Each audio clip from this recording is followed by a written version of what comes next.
Olá, um ótimo dia para você, começando por aqui mais uma edição do Bom Dia Produtor. E final de ano é época de reunir os amigos, comemorar e agradecer a Deus pelo privilégio de termos chegado ao final de mais um ciclo. E também é época de rever assuntos que foram destaques no agronegócio neste ano de 2020. O ano que vai ficar marcado para todos nós pela pandemia que assolou o mundo, mas também como um ano que o agronegócio mostrou o seu valor, alimentando quem teve que ficar em casa, evitando o desabastecimento e ainda ajudando a diminuir o impacto na economia nacional. E neste programa especial você vai conferir algumas matérias importantes que mereceram destaque agora em 2020. Você vai ver, por exemplo, que a implantação de um processo produtivo, diversificado numa mesma área, chamado integração lavoura, pecuária e floresta, ganha cada vez mais a adesão de muitos produtores rurais. E agora o Brasil avança também na introdução das chamadas agroflorestas. E em um ano onde a tecnologia aproximou as pessoas e permitiu que o mundo continuasse em movimento, mesmo com todo mundo parado, nós vamos conhecer a produção de tomates em uma estufa de alta tecnologia, onde o manejo é quase todo automatizado. Tem até mesmo um software que calcula os níveis de nutrientes necessários para as plantas. E você vai ver também que 2020 foi um ano muito positivo para o setor da vinicultura nacional. A produção brasileira registrou uma alta de 39% e a qualidade não ficou devendo em nada para os vinhos importados. Tem tudo isso e muito mais agora no Bom Dia Produtor Especial.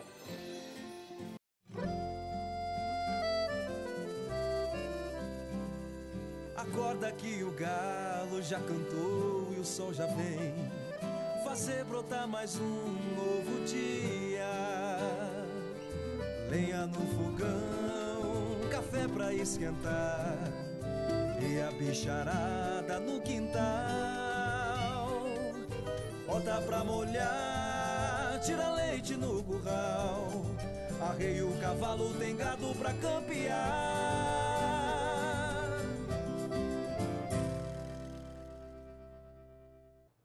Bom, a raça de cavalos crioulos tem obtido um crescimento exponencial no Brasil. São cerca de 400 mil animais mostrando genética, rusticidade e aptidão para as mais diversas áreas. Aqui no Mato Grosso do Sul, uma propriedade no Pantanal investe no melhoramento da raça desde 2014 e cria cavalos há cerca de 15 anos. Você vai conferir todos os detalhes agora na reportagem do Vinícius Souza. A 140 quilômetros de Campo Grande, estamos em Anastácio, município com pouco mais de 30 mil habitantes no interior sul-mato-grossense, conhecido como Porta de Entrada do Pantanal. O nosso destino é a Fazenda Calidá, conhecida e respeitada pela genética montana e uma verdadeira referência quando o assunto é o cavalo crioulo. Quem nos recebe é o pecuarista Geraldo Paiva. São 15 anos investindo na raça. Hoje, o foco é produzir fêmeas com alta capacidade reprodutiva. Nós havíamos experimentado várias raças para animal de serviço, para fazer uma tropa de serviço. E entre eles nós acabamos usando o crioulo. E o crioulo foi muito interessante. Como nós começamos a cruzar em éguas de serviço, sem raça, misturado, começou a sair produtos muito bons. E as pessoas que nos visitavam, porque a gente faz uma genética bovina diferenciada, as pessoas começaram a achar, oh, que bonito cavalo. E aí nós começamos a valorizar não só a qualidade do animal, mas também a beleza que ele vinha trazendo e a procura. E aí nós passamos a trabalhar com animais puros, já faz 15 anos, e recentemente trabalhando com melhoramento genético, mas imprimindo maior melhoramento genético. O investimento em seleção genética demonstra o alto potencial da raça. A propriedade faz um trabalho especial com matrizes, visando animais cada vez melhores. Nós temos um trabalho de seleção, assim como nós trabalhamos com melhoramento genético no bovino, nós entendemos que o equino tem que ter essa qualidade, essa busca por qualidade. Então nós fazemos uma seleção, fazemos um primeiro critério de seleção pela doma, dos animais de melhor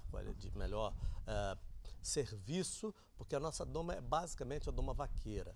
É no dia a dia de campo com boi, é trabalhando no mangueiro, é trabalhando na fazenda, em grandes extensões. A gente já trabalha com inseminação já desde 2012. Inclusive, eu acho que a gente, dentro do crioulo, da Calidá, é onde nasceu um dos primeiros produtos aqui no estado, oriundos de inseminação, né? E aqui, assim, a facilidade, assim, a técnica, a biotécnica de reprodução, todas elas, desde inseminação, quanto inseminação de sêmen congelado, e agora a gente faz transferência de embrião também aqui. E são técnicas que já são conhecidas no mercado, já tem muita gente que faz no estado, né? No cavalo crioulo tem alguns técnicos que fazem, tem algumas cabanhas que fazem, a gente é uma delas. O cavalo crioulo tem características próprias, como por exemplo o formato triangular da cabeça, as ganachas mais desenvolvidas e as orelhas pequenas. Além disso, os detalhes técnicos também contribuem para a confirmação de um animal legítimo da raça. É por isso que o Rafael e o Lucas, da Associação Brasileira de Criadores de Cavalos Crioulos, acompanham de perto cada um dos equinos. Nós somos como se fosse uma certificação de registro desses animais, como se fosse um cartório, a associação, onde tem os técnicos que fazem um serviço a campo, que vão ser avaliados, vão ir avaliar esses animais, ver se tem as características ideais dentro do que a raça busca. Desde a alçada, que é a medida de cernelha, medida torácica, medida de canela e a conformação desses animais, linhas de equilíbrio, de aprumos e caracterização racial.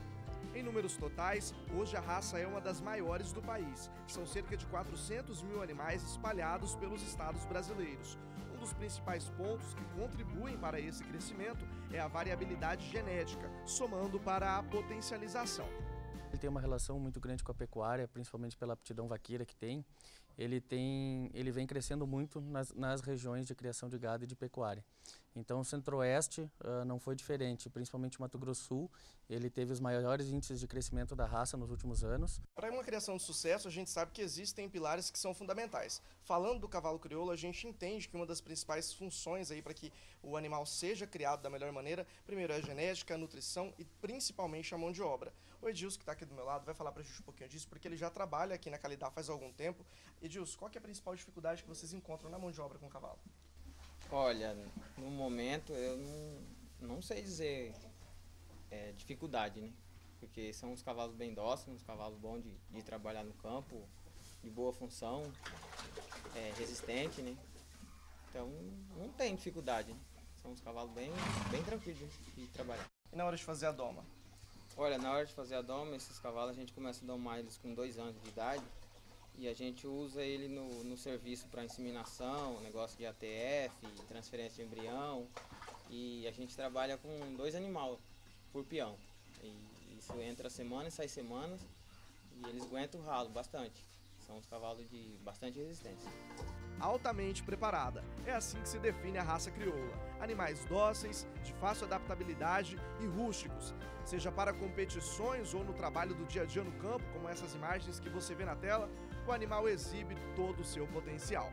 E dessa maneira eu encerro a nossa reportagem. Direto da Fazenda Calidá, em Anastácio, Mato Grosso do Sul, Vinícius Souza. O sorgo BRS Ponta Negra é um forrageiro usado para a produção de palhada e traz benefícios também no combate de nematóides. Nós vamos conhecer agora uma matéria que a gente apresentou para você durante este ano, que o produtor rural de Sorriso, no Mato Grosso, que fez essa descoberta e chamou a atenção dos produtores lá do estado. Quem tem as informações é o Valdir Pacheco. Olá, no final do ano de 2019 nós mostramos uma matéria sobre os benefícios do sorgo Ponta Negra. Uma matéria que revolucionou aqui o estado de Mato Grosso porque os produtores têm um grande problema com os nematóides pratilencos, um fator limitante de produtividade que causa prejuízos de milhões de reais a cada safra. E o meu convidado de hoje é o protagonista dessa história, é o produtor rural Hamilton Baggio, lá de Sorriso, que descobriu os benefícios do sorgo Ponta Negra para diminuir a população de nematóides, que era um fator limitante na produtividade dele, na fazenda dele. Olá, Hamilton, seja muito bem-vindo aqui no canal do Boi, obrigado por aceitar o nosso convite. Obrigado eu, prazer é meu, estar sempre contigo aqui, um abraço bem grande, Pacheco. Então, Hamilton, você foi o protagonista nessa história que revolucionou aqui o estado de Mato Grosso. A partir daquele momento, os produtores passaram a produzir o sorgo Ponta Negra, mas com o objetivo, além da formação de forrageira para palhada na lavoura, que traz grandes benefícios na produtividade da soja, você descobriu os benefícios para combater os nematóides pratilencos, que é um grande fator aqui limitante na região. Como é que foi essa história, Hamilton? O objetivo principal era fazer palhada, né? Aí depois que chegou a primeira análise, comparando os dois tipos de sorgo, eu vi uma significativa diminuição de pratilencos em relação ao sorgo que eu tinha plantado do lado lá na fazenda. E só um detalhe que eu não comentei também, é que não foi só no pratilencos essa diminuição. Pela análise que eu recebi na época da agricultura de precisão, eu tinha também na fazenda helicotilencos e a criconemela. São nematóides helicotilencos, principalmente. Ele é um nematóide que não é muito visado pela literatura e na agronomia, mas ele tem se mostrado bem agressivo, principalmente no milho e na soja também. E lá no sul do país, eu pesquisando, vi que teve muito problema de helicotilencos lá. Então, o sorgo Ponta Negra, além dele diminuir o pratilencos, ele foi bom nesses dois, na diminuição desses dois outros nematóides, o helicotilencos e a criconemela. Olha, essa não foi uma descoberta, na verdade, né? Eu descobri para mim, mas a nematologia, os estudos já sabiam desses nematóides, só eu não sabia que tinha na minha fazenda. E realmente fiquei surpreso, porque não se falava desses dois outros nematóides. Mas como sabemos que são mais de centenas de raças de nematóides, então eu fiquei muito contente com esse resultado em si, por ele ser um sorgo que na literatura seria como você apagar fogo com álcool. Não existe um sorgo que vá ser tão eficiente em nematóide. Então o dedinho de Deus funcionou nesse momento, né? E foi uma história até bonita de como eu descobri e como eu cheguei na Embrapa, né? Eu, inclusive, gostaria de mandar um abraço para o Dr. Flávio Tardim, criador do sorgo, a doutora Valéria, nematologista, que me atendeu lá junto com o Dr. Flávio, e o Dr. Silvio, especialista em solos. Nós ficamos uma manhã inteira conversando sobre isso, sobre nematóides, solos, coberturas, essas coisas aí. A princípio não era para ninguém estar sabendo esse Ponta Negra, porque se eu tivesse conseguido fazer semente dele no primeiro ano, eu não teria ido procurar a Embrapa. Eu procurei o Dr. Flávio para saber como fazia a semente, se ele tinha uma dormência, alguma coisa. Nessa troca de ideias, o Dr. Flávio me convidou para ir até a Embrapa. Aí chegando lá eu mostrei a primeira análise, que para mim, assim, não tinha tanta relevância de divulgar. Mas quando a doutora Valéria viu a análise, ela falou: doutor Tardim, tem algo diferente nesse sorgo. Foi quando o doutor Flávio pediu semente para mim e ele mandou para Londrina para analisar. O doutor Valdir lá fez um trabalho magnífico para comprovar que o Ponta Negra realmente era bom em pratilencos, que foi o estudo, né? Ele diminuiu nos vasos lá, diminuiu não, ele zerou o pratilencos juvenis que foram infectados no vaso. Ok, Hamilton, muito obrigado aí mais uma vez pela sua participação. Obrigado eu espero ter contribuído um pouquinho com essa nossa agricultura pungente, né? E que Deus nos abençoe, porque precisamos alimentar o nosso povo e o excedente para o mundo, né? Parabéns pelo seu trabalho de levar essa informação, porque sem a tua informação, os agricultores não teriam sabido disso, né? O teu interesse em ir atrás, agradeço por você ter nos convidado para fazer essas matérias, e a gente está à disposição. Quando precisar, que se eu descobrir mais alguma coisa, eu passarei com prazer para todo mundo. Um grande abraço, Pacheco. Um abraço, Hamilton. Estamos aqui à disposição. O produtor que tiver interesse na aquisição de semente do Ponta Negra, no site da Embrapa estão disponíveis lá os links das empresas parceiras da Embrapa que já estão produzindo a semente do sorgo Ponta Negra. De Sinop, Mato Grosso, Valdir Pacheco. Bom, e a raça Angus vem recebendo muita atenção por parte dos criadores e ganhando cada vez mais espaço no mercado. E para falar sobre essa situação da raça e da Associação Brasileira de Angus, a gente foi até o Rio Grande do Sul, onde o repórter Paulo Andrei conversou com o gerente de fomento da associação e o criador para saber mais os motivos de escolher a raça. E a raça Angus vem há um bom tempo recebendo destaque no cenário bovino nacional. E para falar melhor sobre o trabalho da raça aqui no país, a gente conversou com a Associação Angus e com o criador, que está iniciando o trabalho com a raça aqui no Rio Grande do Sul. São vários os motivos do crescimento da raça em todo o país. E eles têm diversos fatores. Sejam desde a venda das doses de sêmen, que cresceu significativamente durante o último ano, até a comercialização da carne para as indústrias. Além dos diversos programas que, aliados à associação, agregam mais qualidade à raça e ao trabalho do criador gaúcho. A raça Angus, como todos já conhecem, é uma raça muito utilizada em pecuária de corte, não só aqui no estado do Rio Grande do Sul, mas em todo o Brasil. Entrou no ano de 1903 e uma curiosidade. Em 1963, quando a Associação Brasileira de Angus foi fundada, ela era a quarta ou quinta raça criada no estado. Hoje é a raça taurina mais criada e mais utilizada, pois somos campeões na venda de sêmen, não só no Brasil, mas aqui no estado do Rio Grande do Sul também. Essa expansão, esse crescimento e essa consolidação se devem a algumas características da raça, como precocidade reprodutiva, de crescimento e terminação, rusticidade e adaptabilidade, facilidade de parto, habilidade materna e fertilidade e, obviamente, qualidade de carne. Isso fez com que os pecuaristas em geral olhassem a raça Angus de uma forma a utilizá-la para aumentar os seus lucros dentro da propriedade, sendo mais eficientes.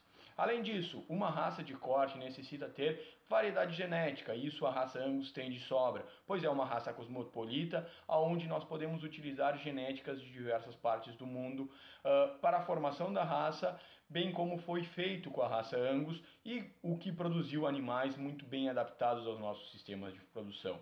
Essa variedade genética faz com que exista uma genética ideal para os mais diversos sistemas de produção, desde os mais extensivos aos mais intensivos, fazendo com que a raça pudesse se expandir por todo o nosso estado e se adaptasse muito bem então à nossa realidade de produção.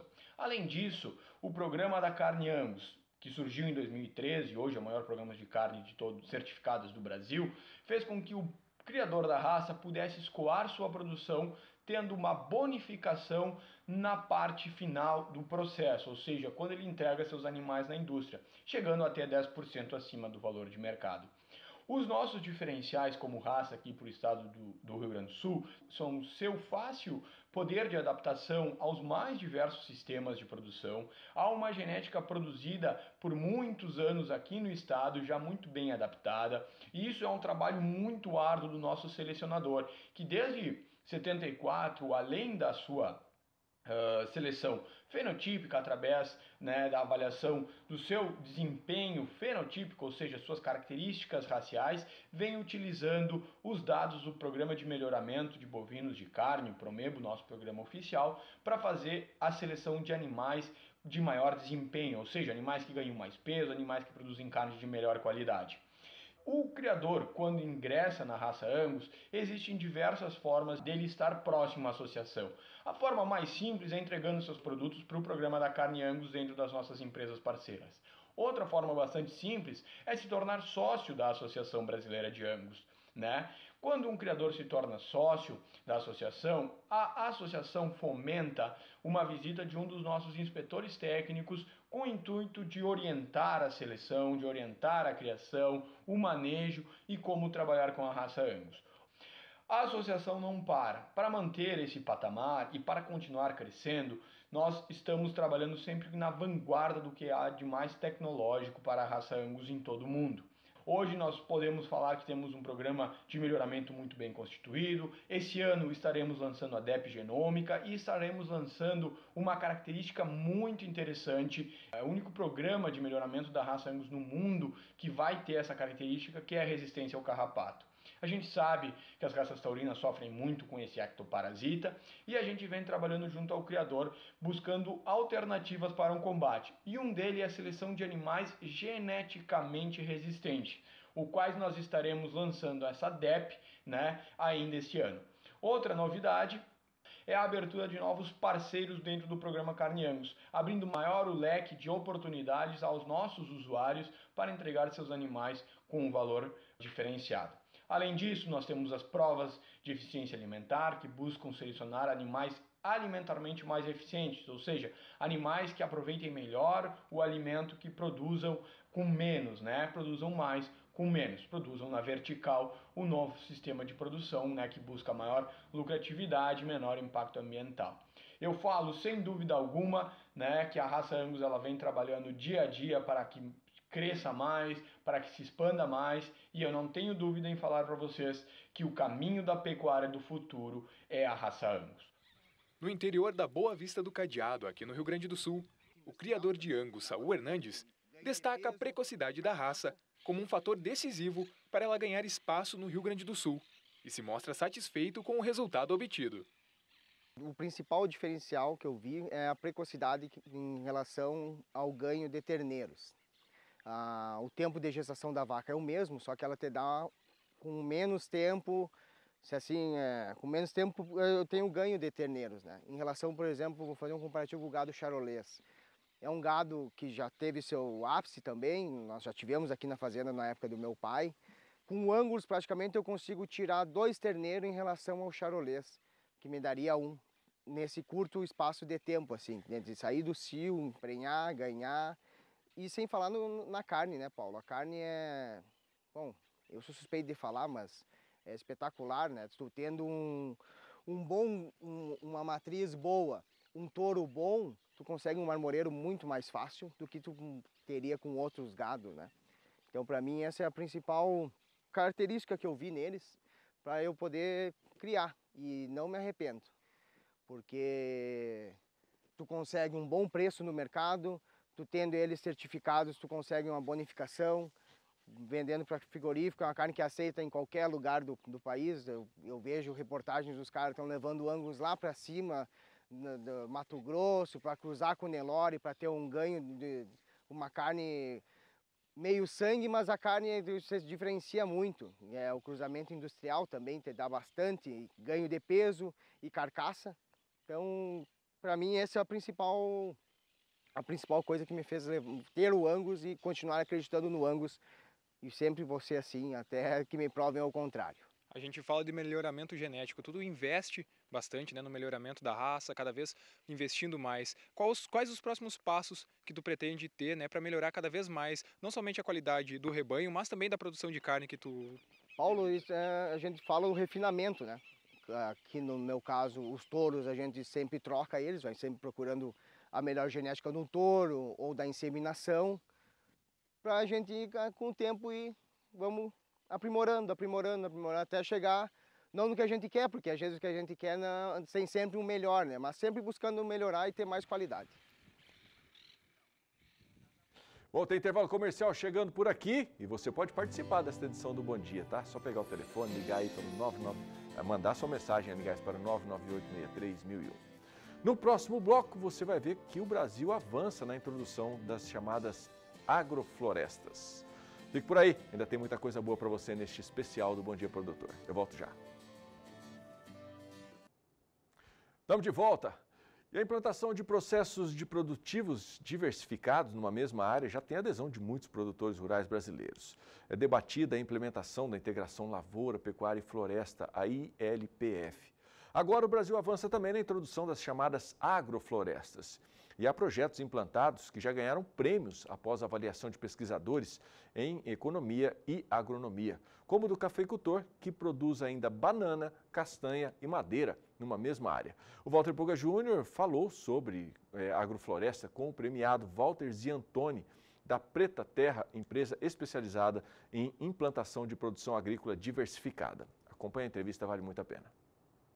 Walter Ziantoni, muito obrigado por ter aceito, né, participar, né, da nossa programação. Vamos falar sobre aquilo que você conhece muito bem, que é agrofloresta. Vamos explicar para o produtor rural o que é, resumidamente, uma agrofloresta. Obrigado, Walter, pela oportunidade. É um prazer enorme estar aqui e um prazer enorme poder falar com todo mundo, nossos espectadores, falar um pouco sobre agrofloresta, né? O que é isso? Vamos tentar conduzir essa linha econômica de dizer se a agrofloresta realmente pode dar lucro e se vale a pena. Eu vou tentar ser bem sucinto, me ajuda a conduzir as perguntas e as dúvidas que você acha que possam surgir. A agrofloresta é um sistema produtivo ancestral, ele existe antes mesmo da agricultura existir. E de forma muito simples, fazer agricultura, produzir alimentos junto com floresta. Às vezes levando a floresta para dentro do sistema produtivo, às vezes levando o sistema produtivo para debaixo das árvores. mas é um sistema que trabalha com a sucessão natural e a estratificação, planejando, claro, e tendo o melhor maximização da produção por área. Então, é um sistema que produz alimentos junto com árvores e os seus produtos mais diversos das árvores também, com produtos florestais não madeireiros, madeira, além dos diversos benefícios ecossistêmicos que esse sistema traz para o solo, para a água, para a manutenção do clima e uma série de outros fatores. Eu acho que, acima de tudo, cabe citar que agrofloresta tem esse nome, né, um pouco pomposo, mas, na verdade, significa que é um sistema resiliente pelo fato de envolver mais espécies dentro de uma mesma área. Então, ele é resiliente ambientalmente falando, para a manutenção do seu solo, para uma estiagem prolongada, mas ele também é resiliente do ponto de vista econômico, porque ele te traz uma diversidade, como em qualquer plano de negócio, onde você tenta diversificar os seus investimentos, ele traz uma diversidade na produção. E isso te traz uma resiliência de mercado também. Então, a agrofloresta ela pode ser simples, pode ser mais complexa, mais biodiversa, mas ela cada vez mais é uma tendência. A gente vive em um mundo hoje que cada vez mais enfrenta problemas, não só econômicos, mas de mudanças climáticas ou aquecimento global, que se intensificam a cada dia, e a agrofloresta vem como uma imensa solução. Então, ela não é, hoje a gente está falando aqui como algo novo, mas ela está se tornando cada vez mais uma tendência e daqui a pouco vai ser a linha de base. A linha de base mesmo, sabe? Via de regra, um sistema que não for um sistema biodiverso, que não for um sistema que trabalha com um mínimo de diversidade de espécies, ele vai enfrentar problemas enormes aí frente a mudanças climáticas. Bom, então vamos falar daquilo que interessa muito para o produtor rural, que é o lucro, né? O investimento é muito grande quando nós vamos estruturar uma agrofloresta na fazenda? É muito relativo, né, Walter? Eu acho que a gente tem que olhar para isso como qualquer outro investimento. E isso é extremamente variável. A gente, como Preta Terra, a gente tem uma experiência de longos anos implantando agroflorestas no Brasil, em diversos biomas, fitofisionomias, em diversas propriedades, com diversas realidades. Quando eu digo realidades, digo desde de pequena escala, agricultura familiar, até larga escala, realmente produções massivas, que se converteram para produções agroflorestais. A gente também tem experiência no mundo todo, Indonésia, África, na América do Sul, na selva peruana, e é extremamente variável, mas vamos tentar dar alguns números aqui para satisfazer quem está assistindo a gente também, para entender um pouco mais o que é isso, se gasta muito a implantação agroflorestal.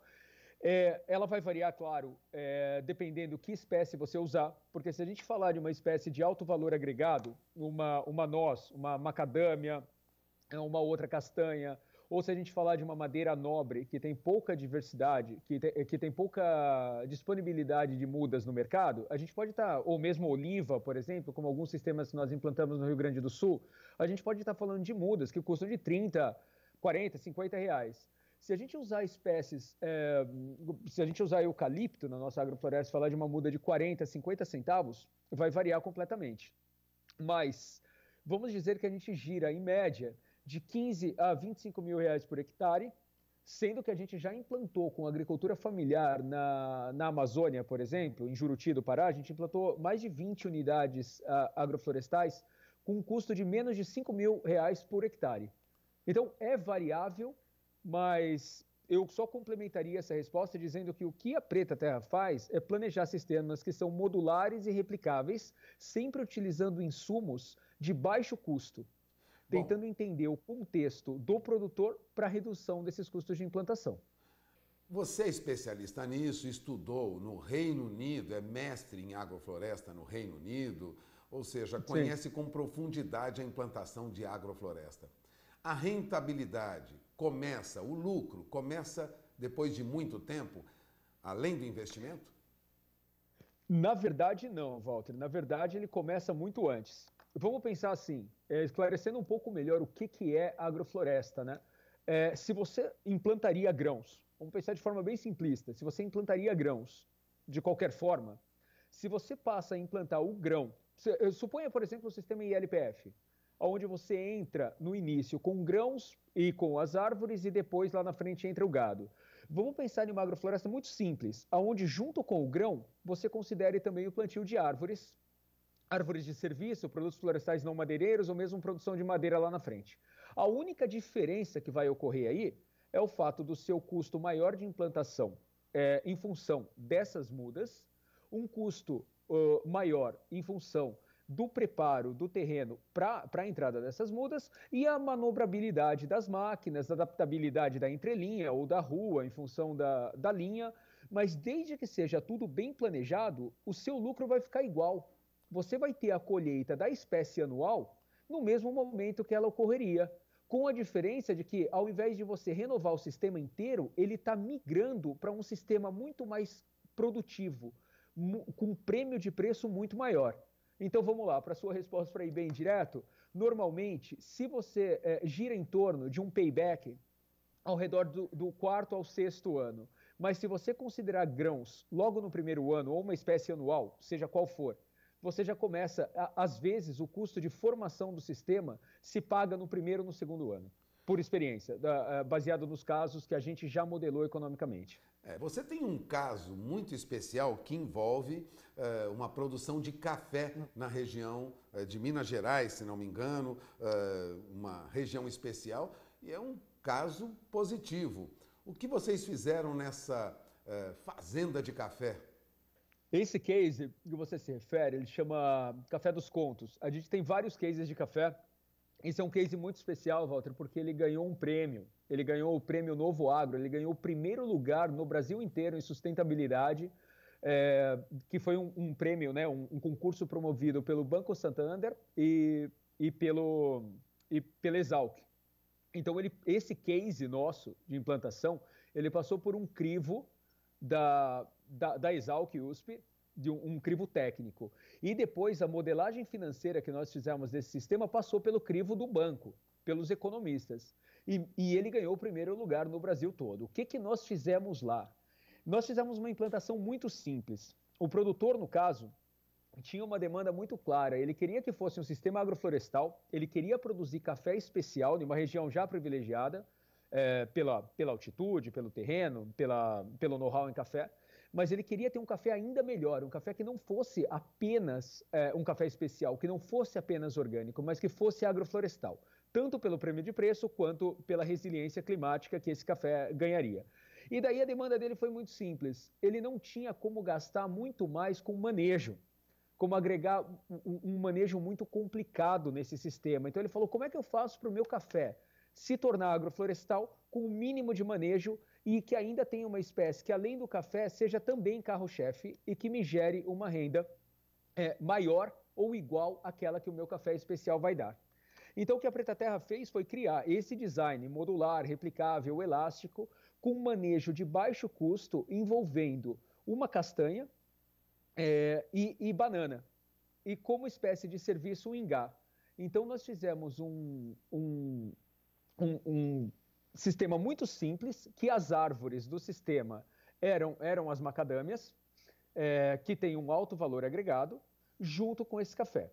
E bananas como espécie de serviço junto com o ingá, gerando renda no início do sistema. E daí nós buscamos insumos que estavam disponíveis na região, como resto de carvão, cama de frango e palhada de café. Então a gente fez um manejo mínimo do solo, fazendo só o corte das linhas de produção com o gancho do subsolador, uma implantação de baixíssimo custo em área extremamente degradada, que hoje é uma área extremamente produtiva. A gente tem aí nas nossas redes sociais todas as fotos de acompanhamento, fotos de drone e tal, de como está esse sistema hoje. Então esse é um case de extremo sucesso, um case muito simples, de manejo florestal muito simples mesmo, que com espaçamento, manobrabilidade muito simples e que tem um valor agregado lá no final muito grande por causa do cedro australiano. Porque lembrando que o sistema agroflorestal não precisa ter só espécies nativas, a gente pensa em madeira também, e pensa na madeira no final do ciclo, que nesse caso é um sistema modelado economicamente para 20 anos, mas durante todo o ciclo dos 20 anos, ele produz, desde o primeiro ano, ele produz espécies anuais, depois a banana paga boa parte da implantação, ele começa com a produção de café, que a gente usou o Catucaí Amarelo 2SL lá, que carrega muito, e aguenta bem o sombreamento, começa com um café especial já no segundo ano, mas considerando produção cheia no terceiro ano, e ele tem lá na frente, nos 20 anos, a colheita do cedro australiano, que é o que gera uma renda bastante expressiva no final do sistema. Bom, Walter, nós temos no Brasil já muitas discussões e a implementação do ILPF, né? Lavoura, Sim. Pecuária, Floresta, agora a proposta da agrofloresta. O futuro, diante das exigências do consumidor, não só brasileiro, mas olhando para o consumidor fora do Brasil, no futuro, a alternativa é caminhar para a agrofloresta? Olha, Walter, excelente ponto. Essa é uma tendência, eu diria que sim, a resposta é sim, sem dúvida, aqui no Brasil e fora. A gente ainda está privilegiado, né? Mas a tendência é imensa. Hoje se fala, porque as oportunidades da agrofloresta são imensas. Quando a gente fala em manejar o extrato, né? Ocupar os diversos extratos, a gente olha para a área produtiva não mais como um plano, não mais como uma área quadrada, de olhar numa área de 100% e falar, isso daqui é meu hectare, quanto eu produzo aqui. A gente olha para cima também. A gente considera as árvores, a gente considera o extrato. Quando eu te digo isso, eu estou falando da gente produzir cerca de 60% mais em uma área. De 1 hectare virar 1,6 hectares. Numa conta muito simplista mesmo. Mas eu estou falando da gente fixar 500% mais de carbono. 5 vezes mais carbono se a gente considerar a poda e esse extrato. E utilizar a estratificação e a sucessão, o manejo da sucessão no sistema. E além disso, o que isso te traz? O benefício das árvores no sistema, eles também são extremamente expressivos. A árvore, com o sistema radicular dela, que vai muito mais profundo, ela cicla nutrientes que estão lá embaixo no solo, que uma cultura de ciclo curto nunca ciclaria, nem que fosse uma mandioca, tal, mas uma soja, um milho, de raízes pouco profundas, não ciclariam, não reabasteceria o lençol freático, não criaria essa resiliência para geada, para estiagem, que cria esse sistema arborizado, que cria essa meia sombra, esse microclima. Então, hoje, quando a gente escuta falar de mudança climática, se você pensa em um sistema que agrega mais espécies dentro do sistema, que traz esse sistema diverso, ele é uma tendência mundial. E isso eu não estou nem chegando a te falar do prêmio de preço, porque daqui a pouco essas espécies agroflorestais, a produção agroflorestal, vai valer muito mais do que simplesmente um selo orgânico, que é um sistema de substituição de insumo, que você continua produzindo em monocultura e acaba gastando mais, porque você é obrigado a comprar um insumo que custa muito mais caro para poder cumprir com a agenda do que é chamado hoje de orgânico. Quando a gente fala de agrofloresta, a gente está falando de tornar um sistema inteiro que te protege o que você tem de mais importante, que o produtor rural tem de mais importante, que é o quê? Que é o solo, que é o sistema produtivo dele. Porque se a sua área, se a sua propriedade ficar degradada e ela parar de produzir, mesmo quando você continuar colocando um monte de insumo químico, o que você perdeu foi a sua capacidade produtiva, e daí você perdeu o seu maior ativo. E a agrofloresta te proporciona o quê? A manutenção desse sistema produtivo no longo prazo, com prêmio de preço por esses produtos.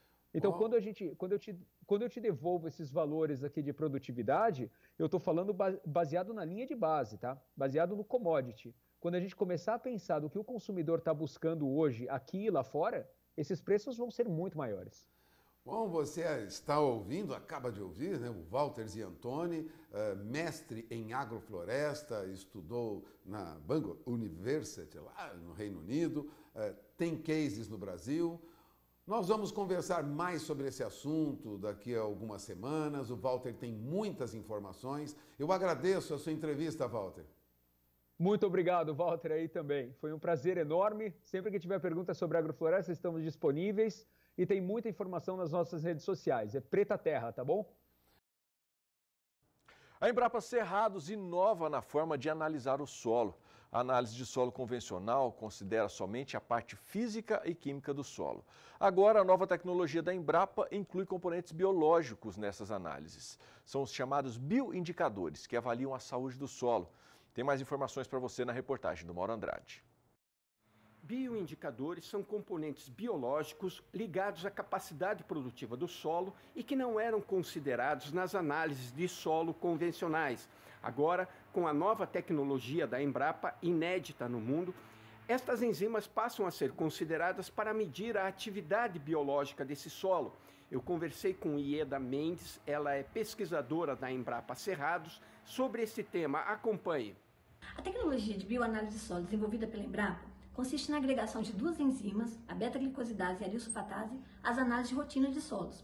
Hoje, quando o agricultor manda uma amostra de solo para o laboratório, ele conseguia acessar apenas a parte de química e física. Havia uma grande lacuna nessas análises, que era a ausência do componente biológico, e a bioanálise veio exatamente para preencher essa lacuna. Com a bioanálise, o agricultor vai finalmente poder acessar a saúde do seu solo, o funcionamento da maquinaria biológica do seu solo e, com base nisso, tomar importantes decisões de manejo. Um solo saudável, nossas pesquisas têm mostrado que são solos que sequestram mais carbono, armazenam mais água, emitem menos gases de efeito estufa, têm um maior potencial de ciclagem de nutrientes e biorremediação de pesticidas. Por todas essas razões é que a gente considera a bioanálise o mais novo aliado para a sustentabilidade da agricultura brasileira. Com a adoção de sistemas de manejo que favorecem a saúde do solo, todos saem ganhando: o agricultor, a sociedade e o meio ambiente. Bom, e tem intervalo comercial chegando por aqui. No próximo bloco, nós vamos conhecer a produção de tomate em uma estufa de alta tecnologia, onde o manejo é quase todo automatizado. Fica por aí, eu volto já. Estamos de volta. E durante uma visita técnica realizada em duas fazendas no sul de Mato Grosso do Sul, o repórter José Cunha conversou com o engenheiro agrônomo Carlos Pitol sobre os pilares, utilização e benefícios do pó de rocha. É uma entrevista que vale muito a pena você acompanhar também. Nós viemos até os municípios de Sidrolândia e Maracaju, região sul aqui de Mato Grosso do Sul, acompanhar um dia de campo, uma visita técnica sobre um novo modelo de agricultura, a agricultura sustentável, baseada em 3 pilares básicos: econômico, ambiental e social. Hoje por aqui vários temas foram abordados, entre eles o uso do pó de rocha, do fosfato natural e também de produtos biológicos. Eu vou aprofundar um pouquinho mais o assunto sobre o uso do pó de rocha, porque aqui ao meu lado está o engenheiro agrônomo e também pesquisador Carlos Pitol. Carlos, falando um pouquinho mais sobre o pó de rocha, é um dos princípios que mais geram dúvida, né? A gente acompanhou hoje o dia de campo e a gente viu que os produtores realmente tinham muitas perguntas sobre a utilização do pó de rocha. Exato. O pó de rocha é uma tecnologia nova, né? Está entrando no 3º ano de uso na região. Ela reúne algumas particularidades, né, diferentes dos produtos tradicionalmente usados, né? Ela tem vários efeitos no solo, então está se ajustando ainda a questão da melhor uso da tecnologia. Então a gente considera isso normal, essas dúvidas dos produtores, né? E essa visita técnica foi justamente para mostrar o que está sendo feito, a resposta do produto na cultura da soja e também o produtor sentir como que está a visão de quem está usando essa tecnologia. Então as dúvidas, claro, para quem não conhece ainda a tecnologia, é normal. E a gente já tem muitas respostas a isso aí e com certeza é uma ferramenta que nós temos aí muito importante para usar nessa busca de uma melhor sustentabilidade da agricultura para a região, para o estado como um todo. Agora, Carlos, a gente viu que principal ali que os produtores queriam saber eram os benefícios que essa ferramenta, o pó de rocha, traz para a lavoura. O que dá para citar aí entre os principais? O pó de rocha tem vários efeitos no solo e nas plantas, né? Então no solo ele atua contribuindo na neutralização do alumínio do solo, né, que é um dos elementos tóxicos do solo que a gente tanto combate, né, com o calcário. Ela ajuda a equilibrar a nutrição da planta, fornecendo muitos micronutrientes e também através do silício atuando na neutralização do alumínio tóxico no solo, né? Então são vários efeitos que ele causa e além disso na planta ela contribuindo uma melhor nutrição da planta, vai dar mais saúde para as culturas, para resistir mais a praga e doenças, além de tolerância à seca, né? Então o pó de rocha às vezes é difícil de entender porque ele tem efeitos amplos, às vezes numa cultura ele manifesta alguns efeitos e outros não, então tem que ir acompanhando a cultura, vendo o que acontece para ir vendo quais os efeitos que ele vai resultando. Agora você citou aí a importância dos vários micronutrientes que são componentes do pó de rocha, mas entre eles um dos principais, o silício, como você disse. Qual que é a importância principal do silício nesse produto, nessa ferramenta? O silício é um dos principais, diríamos, macronutrientes para a planta e para o solo. Então, ele tem sido pouco valorizado dentro da ciência agronômica até hoje, né?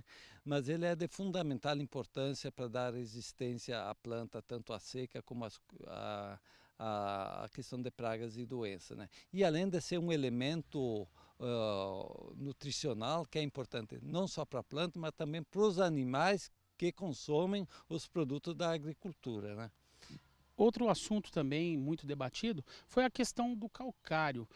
O uso do pó de rocha substitui o calcário? Qual que é a diferença entre utilizar o calcário ou o pó de rocha? Na verdade, ele pode substituir em parte o calcário. Então, na construção da fertilidade, quando nós entramos em áreas novas, ele pode dividir com o calcário esse efeito de correção de solo, né? Então, você divide as doses entre os dois produtos, conforme as condições do solo. Em áreas agrícolas já bem estabelecidas, ele pode substituir o calcário em maior proporção, né? Uma coisa importante é que o pó de rocha ele praticamente não tem contraindicação em termos de dosagem, como é o calcário, que tem que ser usado mais criteriosamente, né, por causa dos desequilíbrios nutricionais. O pó de rocha, como ele é mais equilibrado em termos de nutrientes e ele também é de solubilização mais lenta, ele não provoca esses desequilíbrios. Então ele o uso dele é mais dinâmico, vamos dizer assim. A questão de dosagem é mais variável, sem causar problemas de desequilíbrios na fertilidade do solo. Agora, com relação ao adubo, o adubo é utilizado normalmente, ou a diminuição do adubo também gera aí uma redução dos custos e o pó de rocha pode substituir a adubação? Bom, o pó de rocha ele contribui com um pouco de fertilidade, só que essa fertilidade que tem no pó de rocha não é suficiente para manter a produção agrícola, né, de produção de grão, principalmente nas grandes culturas. Então, o pó de rocha, pelos efeitos que ele dá no solo, ele vai racionalizar o uso da fertilidade que tem no solo, né? Melhorando a disponibilização tanto do fósforo e do potássio, que são os dois principais nutrientes, e com isso melhorando essa eficiência da fertilidade que tem no solo, ele vai depender menos o uso de fertilidade. Então você pode inicialmente aproveitar a reserva que tem no solo e depois você vai passar a fazer a manutenção da fertilidade, mas em quantidades menores de produto, de tanto fósforo como potássio, assim como de outros micronutrientes. Por que isso? Porque o equilíbrio da fertilidade evita a planta extrair excessos, né? Em demasia alguns elementos, principalmente no caso do potássio. Agora, a gente sabe também que os solos argilosos, né, eles têm ali um teor já de nutrientes ali. Isso influencia, o solo mais argiloso influencia na quantidade do pó de rocha ou no teor do pó de rocha? A textura do solo, né, ela influencia um pouco. Então nós temos hoje como parâmetro, né, que onde você aplicaria 5 toneladas de pó de rocha por hectare em solo argiloso, você em solo arenoso, em função da melhor reatividade nesse solo, 3 toneladas, né? Então há essa relação. Na verdade, no pó de rocha não se usa, não é tão matemático o negócio que nem é no caso do calcário, né? São outros aspectos que são considerados, né? Então o pó de rocha pode ser usado assim, não tem quantidade assim limitante, né? Que vai causar problema, desequilíbrio. Então a gente usa muito no aspecto econômico, é o aspecto técnico associado ao econômico, até onde a dosagem é econômica ou passa a ser antieconômica. O solo arenoso responde melhor ao pó de rocha. Ele tem uma reatividade melhor. E qual que é a dosagem que como que o produtor faz para saber qual que é a dosagem que ele deve utilizar na propriedade dele, levando em consideração que cada planta responde de um jeito, cada solo também tem uma característica. Como que o produtor pode fazer essa conta? Olha, eu preciso usar quantidade X de pó de rocha aqui para poder ter o resultado que eu quero. Bom, tem alguns aspectos que podem ser levados em conta, né? Que uma é a questão da atividade biológica do solo, né? Então, tendo mais micro-organismos ativos no solo, vai ter uma reatividade maior que, logicamente, você poderia usar quantidades menores de pó de rocha e talvez com mais frequência.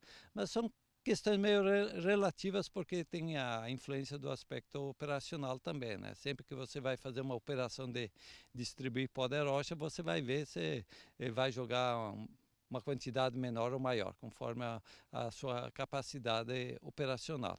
Mas, assim, o que podemos dizer é que, baseado em resultado de pesquisa, comportamento das culturas e nos trabalhos feitos pelo produtor também, né, já assim, ajustados a nível produtor, a gente trabalha, em média, no primeiro ano que vai colocar pó de rocha, colocar em torno de 5 toneladas.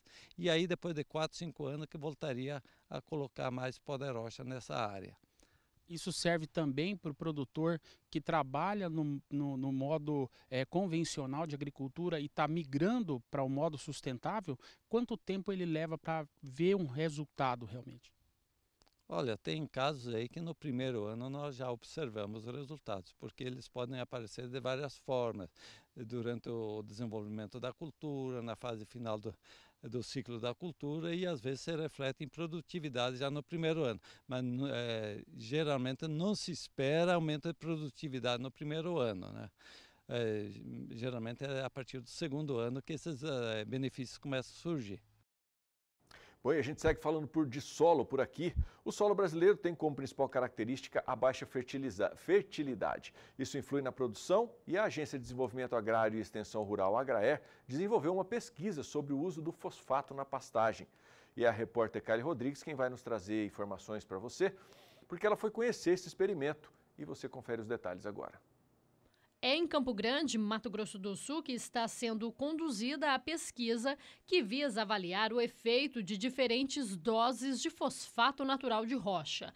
O experimento foi montado no final de 2019, conduzido por um consórcio de gramínea e leguminosa. A ideia é disponibilizar para o produtor rural uma tecnologia acessível, de baixo custo, onde o principal elemento é o fosfato. Isso aqui serve tanto para o agricultor familiar, que é o público da Agraer, o produtor de leite, como para o médio e para o grande produtor. Então, é um sistema muito econômico, onde a gente utiliza a leguminosa, é uma tecnologia já testada, avaliada e consagrada como fonte de nitrogênio, então a gente elimina a questão do nitrogênio. O fósforo, nós estamos utilizando aí, que está o poder inovador, a questão inovadora. O fósforo, a gente está testando o fosfato de rocha em diferentes dosagens para ver uma curva de resposta do trabalho do experimento. Na área, o pesquisador explica que foram utilizados cálcio e magnésio, como calcário para fazer a correção do solo, pelo material ser de média a baixa exigência. Potássio e gesso agrícola também foram utilizados. Análises estão sendo feitas constantemente pela equipe de pesquisadores. Pela primeira vez, os animais entraram na área para fazer o rebaixamento da pastagem. A altura indicada é que a gramínea fica em torno de 20 centímetros de altura. A partir da rebrota, a equipe da Agraer estará fazendo cortes com alturas de 35 a 40 centímetros de avaliação para medir a produção de matéria verde nas águas e na seca. Vamos fazer também a análise biológica do solo, para a gente avaliar como é um produto natural, a atividade biológica do solo, a matéria orgânica do solo vai influenciar grandemente nessa resposta. Então a gente também está fazendo essa análise biológica para ver como é que está se comportando, como é que está a atividade do solo, para ver a reação dele.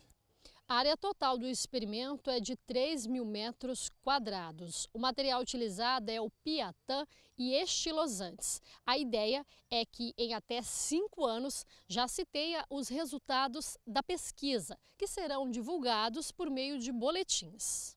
A gente imagina que no final desse trabalho a gente possa estar indicando qual que é a melhor resposta, qual que é a melhor dosagem que a gente pode estar usando do fosfato natural de rocha nesse consórcio de gramínea leguminosa, ou seja, com que dosagens, seja ela com 0, 200, 300, 500, 1000, 2000, enfim, qual vai ser a dosagem que a gente pode estar indicando para que a gente tenha um melhor valor nutricional, para que a gente tenha uma melhor resposta de produção, uma melhor resposta econômica e uma melhor atividade biológica também do solo.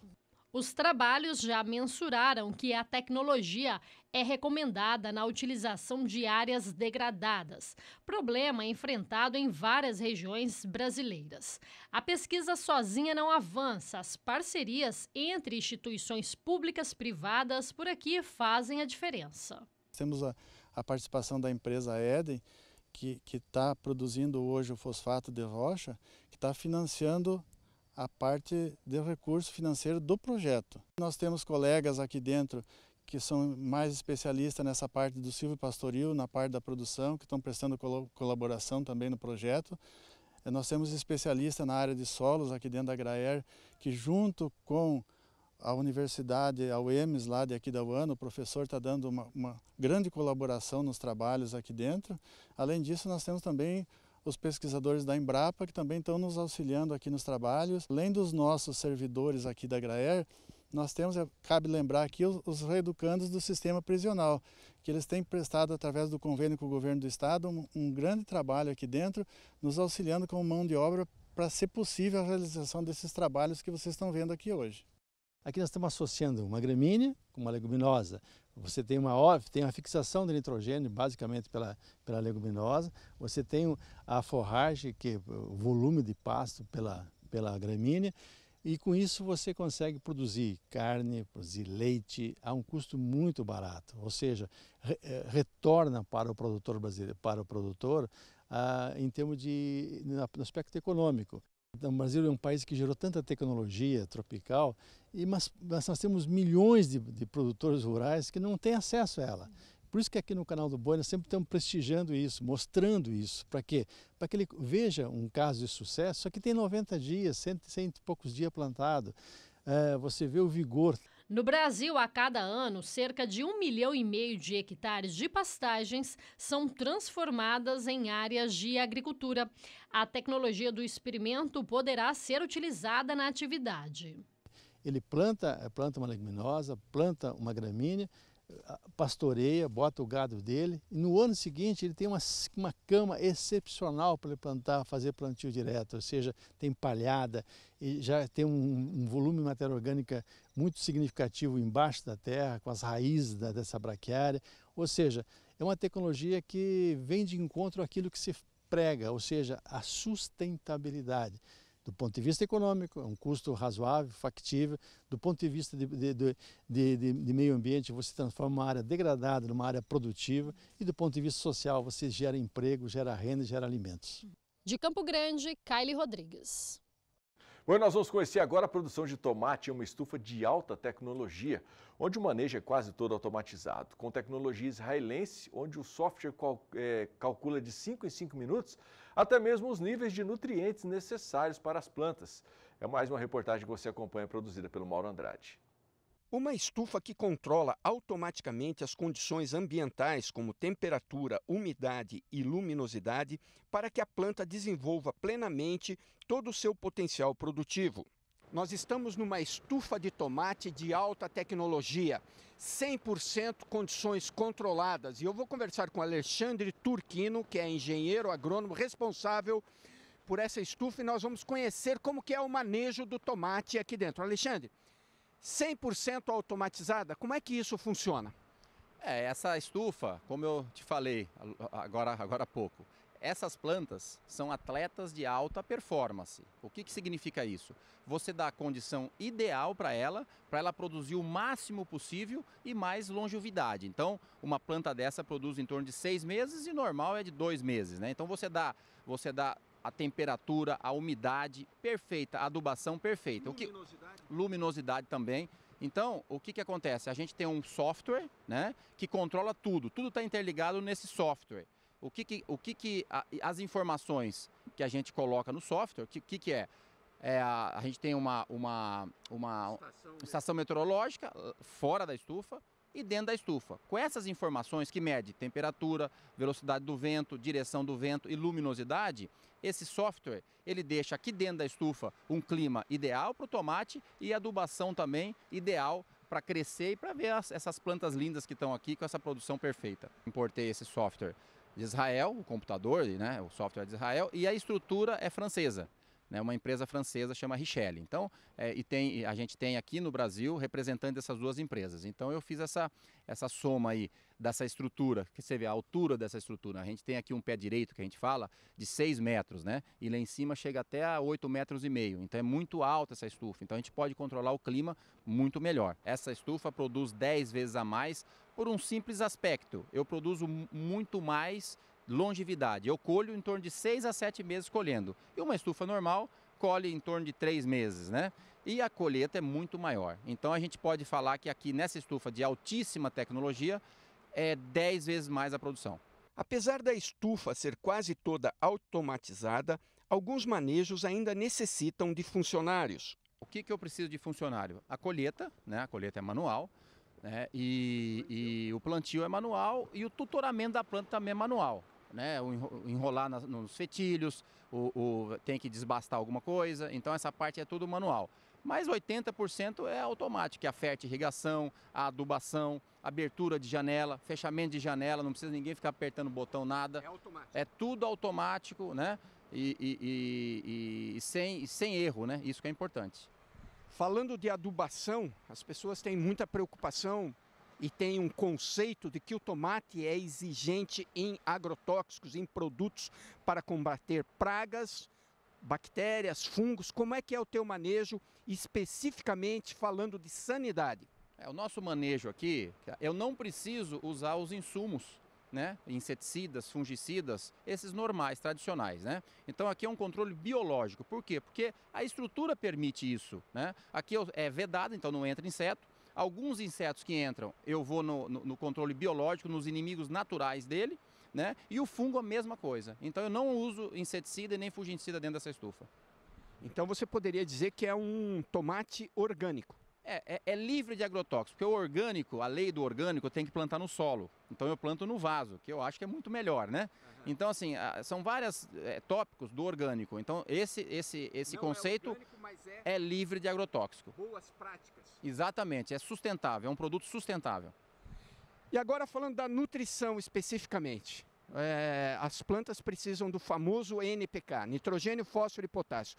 E os micronutrientes, como é que você faz a tua nutrição das plantas? Então, a nutrição é perfeita, né? Então, quem faz isso daí? O próprio computador. Eu coloco, a adubação é feita, a mistura da adubação é feita de cada 5 em 5 minutos. Ela leva em consideração a temperatura, a umidade, o tamanho da planta, se está florescendo, se tá colhendo. Então, ele formula a adubação de cada 5 em 5 minutos. Por que eu falo que é 5 em 5 minutos? Porque a adubação vai de 5 em 5 minutos. Então, ela calcula na hora e vai um dia que está um sol igual hoje, temperatura, calor, né? A fisiologia da planta... Então, aí tem que ir mais nitrogênio, mais fósforo, ele controla. Um dia nublado, está chovendo, é outra adubação. Então, ele vai mudando a adubação de 5 em 5 minutos. Ou seja, o software aciona as máquinas, as bombas, que vão retirar lá dos teus depósitos as quantidades adequadas para a época, para a idade, para a fase da planta, é isso? Exatamente, é isso mesmo. Então, os adubos são separados, eu compro tudo separado e eu formulo na hora. Eu não, o computador formula na hora, de acordo com o clima do dia. E esse software permite você controlar isso pelo computador ou pelo teu smartphone? Exatamente, tem uma tela do computador, a gente controla pelo computador e é ligado pelo smartphone. Então eu tenho um programa que no meu iPhone aqui, eu vejo tudo que está acontecendo na estufa, qualquer lugar que eu tiver, né? Eu e meu gerente. A estufa de alta tecnologia permite altas produtividades em pequenas áreas, com boas práticas agrícolas, pois dispensa o uso de agrotóxicos. É intensiva, né? Ecologicamente correta e uma superprodução, né? É uma superprodução. Então você consegue colocar o ambiente ideal para a planta produzir o máximo que ela pode. Ok, Alexandre, obrigado, parabéns, teu empreendimento aí realmente está de parabéns, né? De Londrina, no Paraná, Mauro Andrade. Tem mais um intervalo comercial chegando por aqui e as festas de ano estão aí, né? As finais de ano estão aí. E no próximo bloco nós vamos falar de um assunto que tem tudo a ver com festa de fim de ano, de vinho. 2020 foi um ano muito positivo para o setor da vinicultura nacional. A produção brasileira registrou alta de 39% e daqui a pouco você vai saber todos os detalhes. Fica por aí. Estamos de volta. Uma raça australiana que vem conquistando os gaúchos e pecuaristas e também de outras regiões. A raça Murai Grey e Grey Man está ganhando, inclusive, uma associação nacional representativa para fomentar a disseminação da linhagem no país. Você vai conferir agora mais detalhes na entrevista feita pela jornalista Sara Kirchhoff. É isso mesmo, e o Luiz Carlos, que é o presidente dessa associação, vai falar agora conosco pela internet, ele que está em Palmeira das Missões, lá no Rio Grande do Sul. Luiz Carlos, primeiramente, seja muito bem-vindo ao canal do Boi e eu queria que você falasse as principais características dessa raça ainda recém-chegada no Brasil. Bem-vindo mais uma vez. Eu quero agradecer a oportunidade, né, e para mim falar sobre a raça. E essa raça, ela nasceu na Austrália, há mais ou menos 120 anos atrás, e agora, há 20 anos, veio para a Argentina, e da Argentina eu trouxe para o Brasil, mais precisamente para a Palmeira das Missões. Uhum.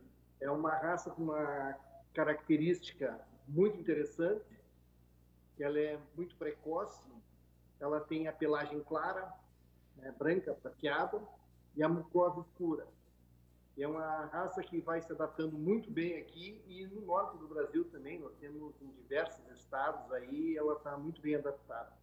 Luiz Carlos, e nós sabemos que hoje, né, o mercado, tanto internacional quanto o próprio mercado interno, ele está cada vez mais exigente, né, em relação aos cortes mais nobres. Essa raça, ela corresponde a essa perspectiva também? Sim, é uma raça que apresenta um marmoreio de carne muito bom, muito macia, muito saborosa.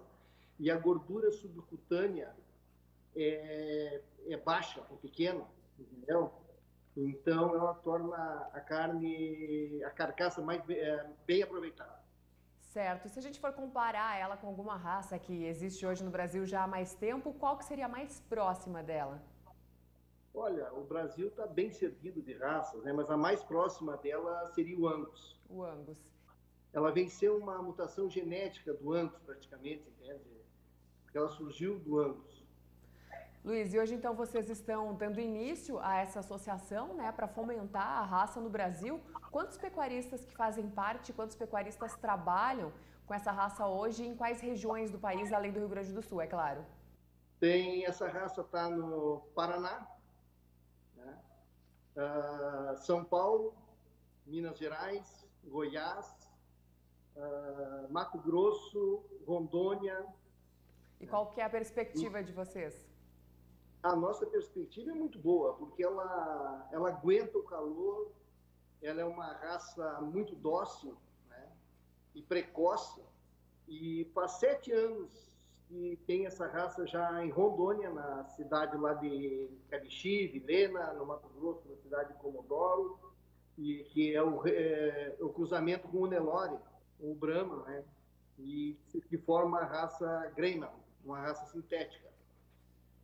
Certo. E como é que é a questão dos partos das fêmeas? Elas têm facilidade para isso? Muito boa, é muito grande a facilidade de parto, são ótimas mães. Elas têm umas características assim que elas aceitam terneiros de outras vacas mamando nelas, sabe? É uma coisa que impressiona. Né? E ela é mais uma raça aqui para o Rio Grande do Sul, né? Uma raça que vem com mais uma ferramenta, nós trabalhamos, né? E é uma raça que tem tudo para dar certo, como já deu certo lá em cima também, né? E o grande mercado hoje é centro-oeste, norte, né? Uhum. O mercado do gado é para lá. E ela vai ser uma ferramenta que vai ajudar muito o Nelore, que é uma raça fantástica. Ela vai ajudar muito no melhoramento da carne, na docilidade, assim, né? Vai ser mais uma ferramenta para o Brasil trabalhar. Bacana, Luiz. Muito obrigada pela sua participação aqui conosco e sucesso. Eu que agradeço a oportunidade mais uma vez e estamos à disposição de vocês aí, qualquer coisa, estamos às horas. Maravilha. Esse foi então o Luiz Carlos, ele que é o presidente da recém-criada Associação Brasileira da Raça Murray Grey e Greyman. Espero ter falado certo. Devolvendo o sinal, é com vocês. Eu também espero, viu, Sara?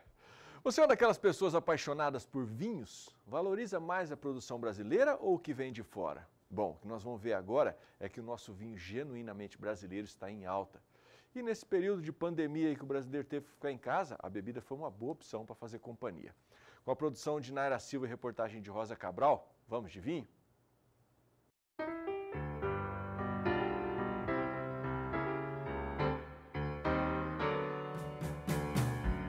Foco no mercado do vinho. É a conversa com a gaúcha de Pelotas, que vive em Mato Grosso do Sul há 3 anos. Ela é Lilian Ranconi. Enófila, assumida, desde pequena se ambientou no Vale dos Vinhedos, no Rio Grande do Sul. Bom, ela trouxe o Sul na bagagem e se tornou empresária no ramo da comercialização de vinhos. Com uma vasta carta de cursos, prazer e negócios se uniram e surgiu Vai de Vinho. Eu ia para os churrascos, festas aqui na região e levava meu vinho e meu espumante. As minhas amigas ali ficavam questionando, ali não vai de vinho, ali não vai de vinho. E eu disse, peraí, né, tem um lance aí, virou marketing. E nesse novo mundo que vive o Brasil, tempo de pandemia, ficar em casa pode ser saboroso também. O brasileiro está apreciando mais vinho. O consumo dos rótulos nacionais está na porcentagem aí de 39% a mais no consumo. O crescimento do vinho brasileiro em vendas proporcional ao ano passado foi de 39% o aumento. O crescimento do vinho tanto importado quanto nacional, foi de 10,9% a venda. O pessoal está em casa, né? Fica ali assistindo umas lives na TV, tomando um vinho. A pandemia ajudou. Ela deu um novo direcionamento ao vinho brasileiro, mas ele está aumentando muito. O lado bom é saber que a bebida produzida em solo do país tropical está em alta e com qualidade.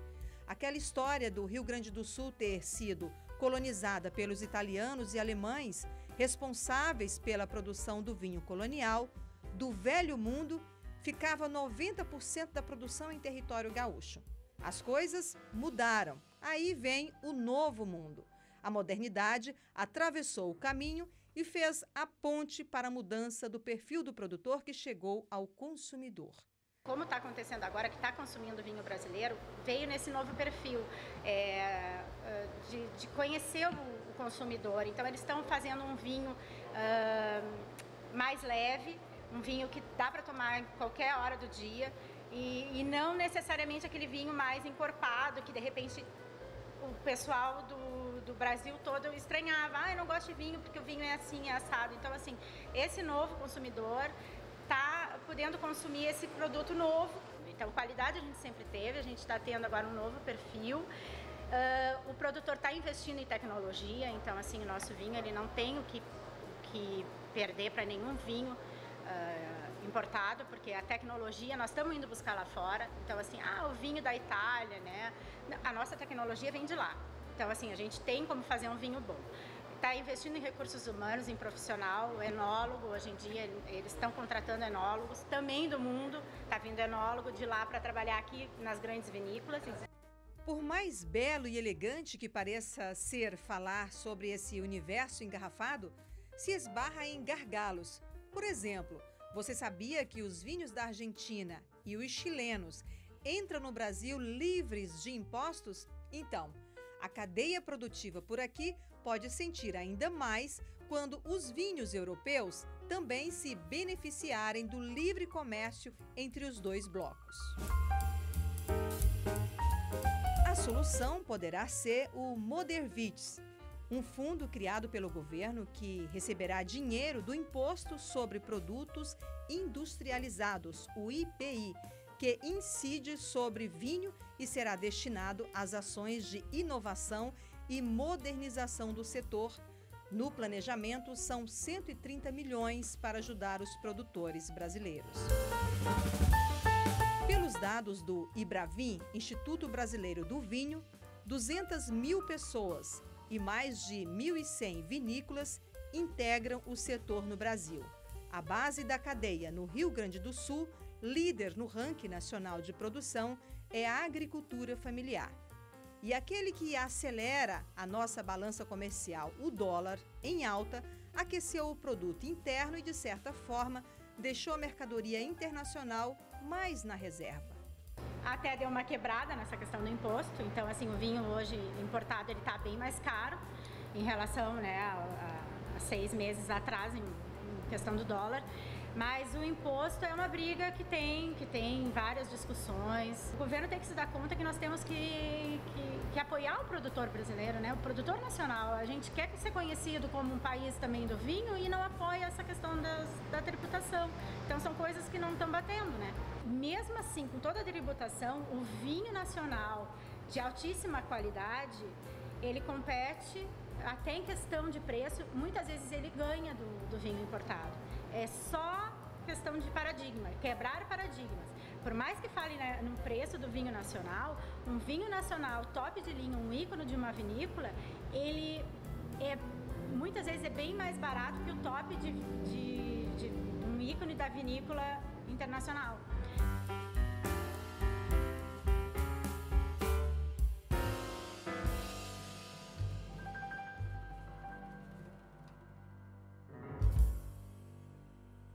Bom, tá aí com esse bom momento aí do vinho brasileiro, a gente chega ao final desta edição do Bom Dia Produtor, desejando a você, sua família, ótimas festas e um excelente e abençoado final de ano. Abrace, beije, ame e curta seus familiares e amigos. Nós tivemos aí um exemplo claro este ano de que a vida pode tomar rumos que jamais imaginamos e que muitas vezes não dá tempo de dizer para quem está do nosso lado o quanto ele ou ela é especial. Não deixe para fazer isso apenas nesse período onde o clima de festas nos motiva. Não espere motivos para comemorar a vida. Boas festas.